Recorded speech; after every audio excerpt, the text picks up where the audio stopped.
For you, the statement they gave it regarding the comments made by Mesut Ozil on social media. Arsenal must make a clear statement. The content published is Ozil's personal opinion. As a football club, Arsenal has always adhered to the principle of not involving itself in politics. That is why you are a bunch of losers, Arsenal. Because you do not really have the guts.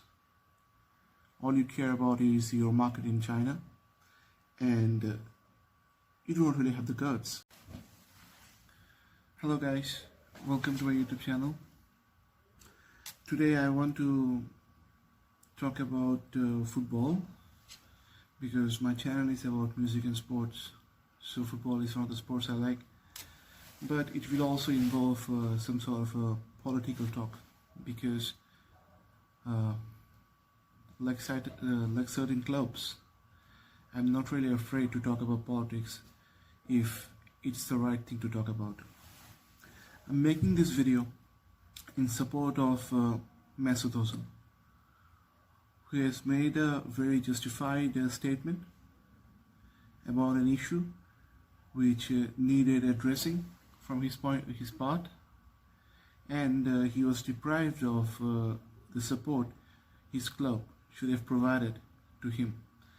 Let me first read you the statement which was made by Ozil, which says that East Turkestan, the bleeding wound of the Ummah, resisting against the persecutors trying to separate them from their religion. They burn their Qurans, they shut down their mosques, they ban their schools, they kill their holy men. The men are forced into camps and their families are forced to live with Chinese men.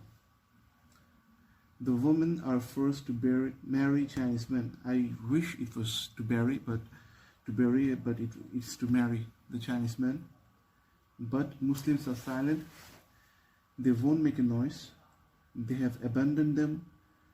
Don't they know that giving consent for persecution is persecution itself? It's a very logical quote, because the whole world knows that what China is doing to Uyghurs, and in Ozil's statement it's East Turkestan. And if you study a bit about the history of the Uighur community and the territory there, you'd find why Ozil is terming them as East Turkestan. But I'm not really going into that debate. I just want to say that it doesn't really matter if that part is China, or that part is East Turkestan, or whatever, if that part is Mars. The thing is that if there is any sort of human rights violation or not, and there is happening severe violation of human rights for the last few years, and Ozil is not the only person that has expressed concerns about this issue. You know, even yesterday in EU Parliament, a resolution was passed against this inhuman thing that the Chinese government is doing in the Uyghur community. Let me read out the news for you. That is, the news says, and I'm reading this from the jurist. You can search that in Google, or you can just search that the EU Parliament signs a resolution against in terms of Uyghur Muslims. It says that the EU called Thursday for the adoption of targeted sanctions and freezing fixes of Chinese officials for the severe repression of the human rights of the Uyghur people in Xinjiang.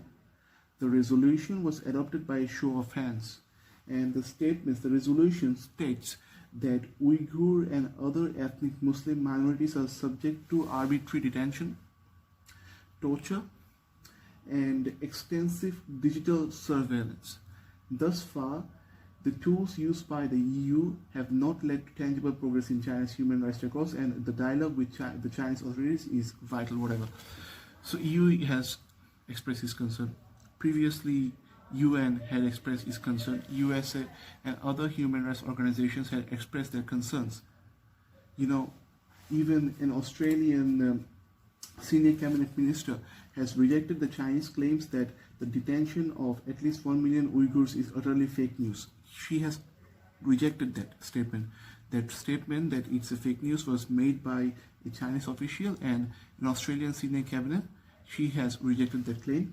Michelia Cash says that the government, Michelia Cash is the Australian senior cabinet minister, and she says that the government believes reports at least 1 million Uyghur Muslims are being held in camps in China's northwestern region of Xinjiang. And her statement, I quote her, "We believe that the reports are credible. Both the Prime Minister and I understand and the Foreign Minister have expressed Australia's concerns both directly to China and publicly," she told reporters in Perth.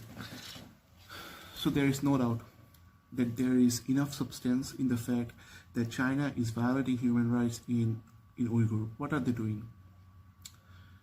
They are detecting Muslim men from their families. They are claiming that they are detecting them for education. What kind of an education is that is imposed upon a community? Are Uyghurs terrorists? Have any community ever listed Uyghurs as terrorists? Then what kind of a re-education you're doing, and on what basis?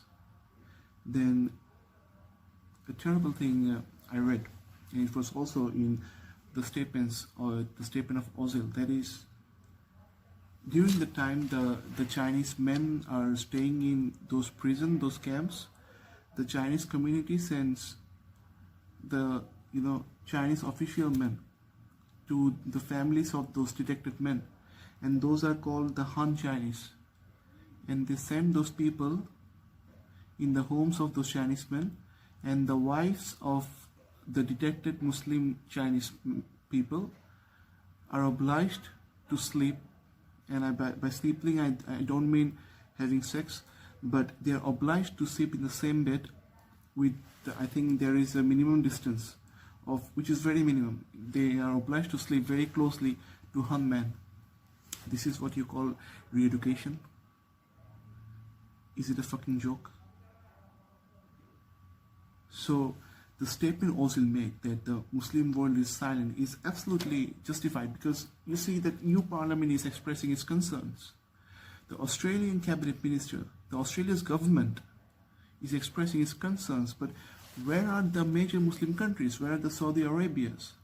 Where are the powerful Muslim countries? Among the powerful leaders, I have only heard about Erdogan, who has expressed some sort of concern. And where are the other Muslim leaders? So Ozil has just expressed his concern that the Muslim world is silent about this inhuman persecution. That is the only thing he has done. And in return, there is a very famous game, PES 2020, and they have removed Ozil from the game. They have completely removed Ozil from the game, not from the cover. They have removed Ozil from their Chinese version of the game. And Ozil's club, Arsenal, the statement Arsenal gave, they are so much frightened about losing their market in China. The statement they gave, I'm reading it out for you. The statement they gave it regarding the comments made by Mesut Ozil on social media. Arsenal must make a clear statement. The content published is Ozil's personal opinion. As a football club, Arsenal has always adhered to the principle of not involving itself in politics. That is why you are a bunch of losers, Arsenal. Because you do not really have the guts.